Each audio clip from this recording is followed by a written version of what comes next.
to me, the Celtic Christianity has been the place where I found those who are just and pious, and that's precious to me. It is. Hello, listeners. I am Jean Kelly, the host of Read, Pray, Write podcast, and I'm taping today at the Wild Goose Festival in Harmony, North Carolina, alongside Reverend Kenneth McIntosh. Welcome, Kenneth. Thank you, Jean. So I was kind of hoping you would just kind of talk a little bit about this particular book, and just with this simple answer to what do you think, what benefit are you bringing the readers? And we can hold it up so everybody sees it. What this, because you've done several books, right? About Celtic spirituality, but what about this? Yeah, I have nine books published, mostly Celtic spirituality, also contemplative and some social justice perspectives. But the latest book, Oak and Lotus, Celtic Christian Spirituality in the Light of Eastern Wisdom. So to me, the advantage is having a broader perspective. If someone were looking at us right now, there'd be the perspective of the camera screen, and they get this kind of, this my left side, your right side, and 3/4 profile. If they were standing behind the awning, they'd see us very differently. They could see what our hair is like, and their hat, and my hat, and whatever. And the more angles you have on that's why when you're watching a movie, they change angles constantly, fast, boom, boom, boom. The camera just keeps moving.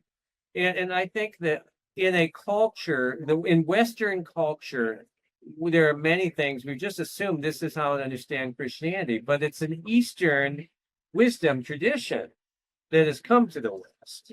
And in many respects, there are things that they're easier to understand if you have insights from Hindu, Buddhist, and Taoist perspectives, and they're really valuable. I mean, to give one super quick, concrete example, Jesus says, do not be anxious. Well, you know how hard that is to not be anxious? And I knew for years that, like, I'm missing something huge because, one of my favorite theologians would say that doubt is not the opposite of faith. Fear is. Well, yeah, but why do I still take things personally? Why am I still a people pleaser? Why am I still horrified and upset when my plans crash, or when whatever worries come in? And curiously, a Christian psychologist introduced me to the teachings of the Buddha. But understanding the core principles of Buddhism have enabled me to make more progress in truly living in the now and being very accepting, even joyfully accepting, even of adversity. It's made a real difference. Wow, that's great. And so that's what you want to bring to readers. And I'm just curious to know, is a form of spiritual reading something you do as part of your normal practice? Do you have a take on it that's different? My core practice is centering prayer.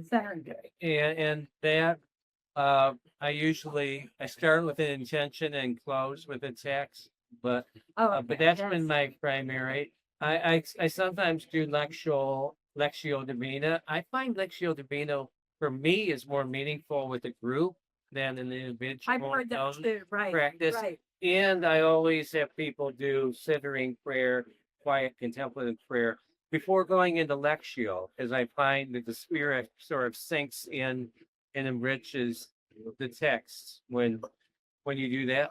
Otherwise, poetry, and Jennifer Knapp was just saying the whole presentation at the Goose last night was saying it doesn't have to be religious poetry or explicitly Christian, so it doesn't have to refer to something in the Apostles' Creed to still be of the spirit and to be deeply spiritual and moving. So honestly, reading classical poetry, reading W.B. Yeats, Ravi Burns, contemporary, Mary Oliver Basho. I love classic haiku. And really, I think Basho is probably my favorite poet. But that's the kind of thing where I love to read, chew on it a while, go to sleep with it, wake up with it. I find poetic lines. That's great. And that's kind of my approach, that it doesn't have to be scripture to do as the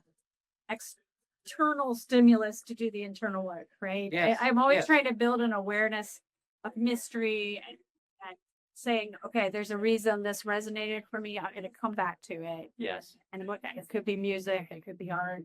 There's something that is a quickening in my heart or a shimmering. Yes. I need to pay attention to it. I love that to word me- shimmering. Yes. That's To lovely. me, that's the idea of that is maybe nearness of the divine. So I don't want to race past that. So I think over time you can cultivate and awareness like that. So and so one of the kind of related to that, in my book and the podcast, I often use the term that spiritual reading has given me the pace, space, and grace to go deeper in my life. So I'm going around the festival here and asking people that question and making some social videos about that. And the idea of going deeper can be kind of open to your own interpretation. But I'm asking my podcast guests probably the most nuanced one, a part of that question, which is how do you find or recognize or acknowledge the grace in your life when you experience it, and how's that allow you to go deeper? I think my practices in art are nature mysticism for me. And I do lead a very busy life. I do a lot of stuff and it's fast paced, but there has to be walking in nature alone in just natural sound. That's where it sinks in, where the peace comes back, and where I find when you're in a flow, it's hard to get with the reading I did. You're in the flow of the Tao, but when you're in whitewater, it's hard Right, to you're thinking about whitewater. enjoy. Yeah. You're trying not to crash. Right, I love that Lovely. analogy.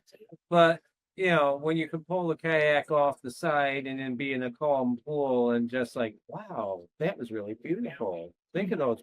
Look how that spray's coming. And that kind of grace in nature is divine grace, right? Yeah. Be able- Yeah, nature is my space place and All the offers the above. grace.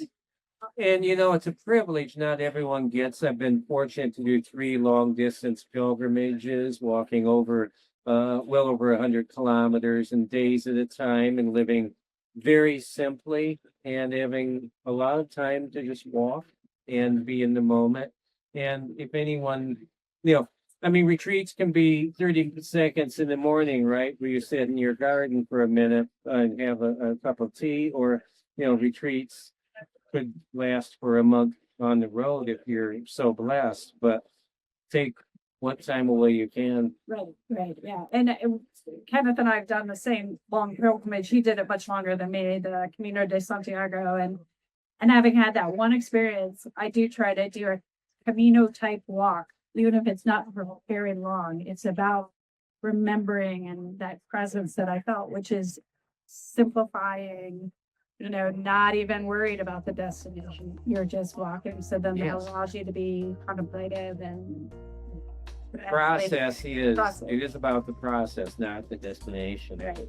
In keeping with the pop-up nature of this taping, I'm going to be making space for other podcasters at the Wild Goose Festival.